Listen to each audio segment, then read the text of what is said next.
Greetings, YouTube. Welcome to episode 338 of the 4,000 Question Challenge.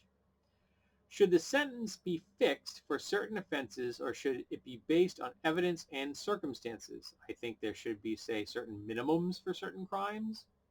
Like if you commit rape, I think the minimum should be 10 years. And if it's a particularly atrocious act of violence, it can go up from there. I think there should be minimums. Um, then again, I'd also eradicate all sentencing of nonviolent drug offenses. Gone. And I would lower the number, the amount of time a person can spend in prison for property crime, make them pay it back.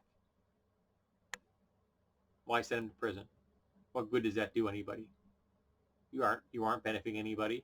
You're just costing the taxpayers money, and you're ruining someone's life. Make them pay the money back. Make them make right what they did wrong, and then you move on.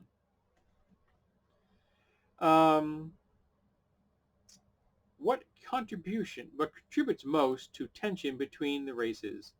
White nationalism. The fact that we are a white nationalist country. We are a country founded on slavery, on genocide, on oppression. We always have been. We haven't faced that yet, not as a nation. Until we face it, we can't remedy it. We can't address it.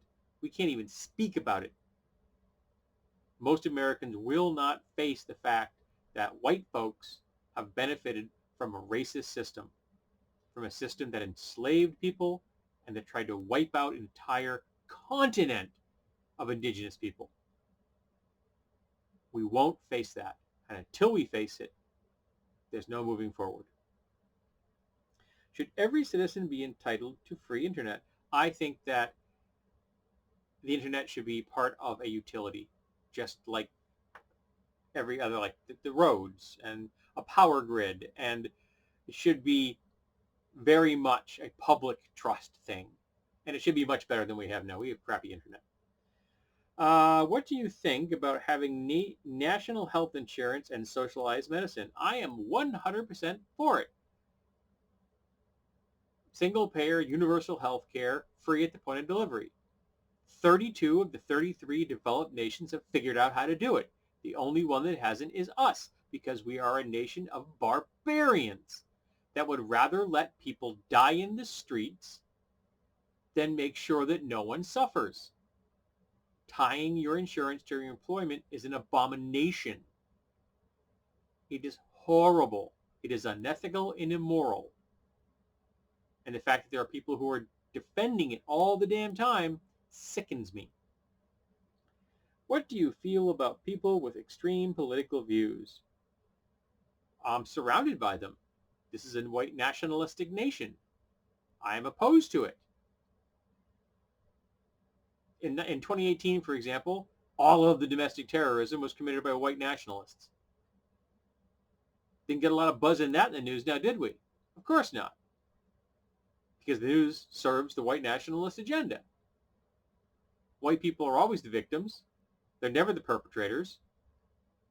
It's horrible. What was the most attractive politician in history?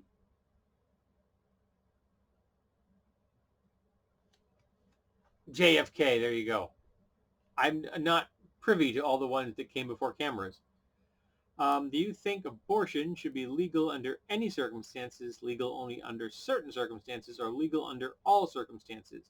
Up to 24 weeks, I think it should be legal for any reason that the person who has the fetus wants to abort it. And after 24 weeks, it should be legal if two doctors sign off on it and say that it is a medical necessity, just like the law says it is now, except for all the attacks on it constantly.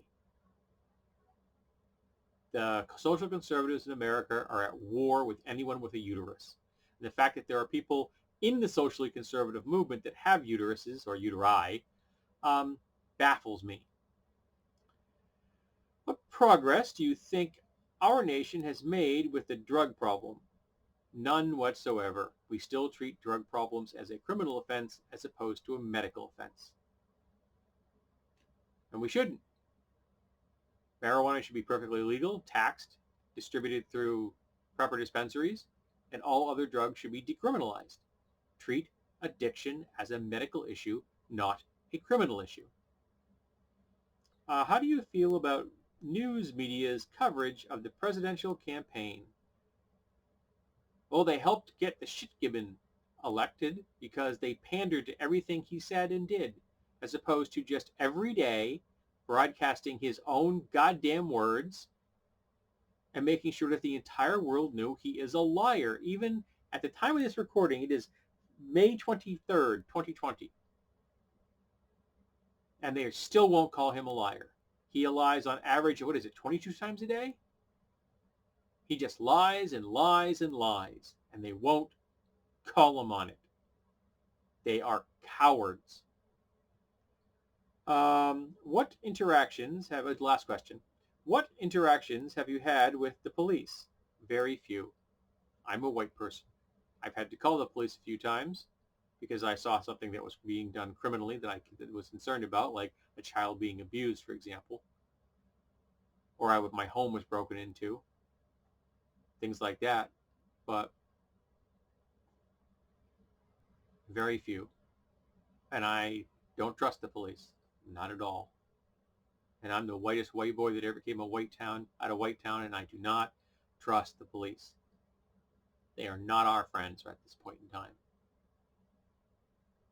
And we need to radically change how policing is done in America. Yes, yes, we do. All right, so thank you for being here for episode 338 of the 4,000 Question Challenge. I hope that you will be here for episode 339.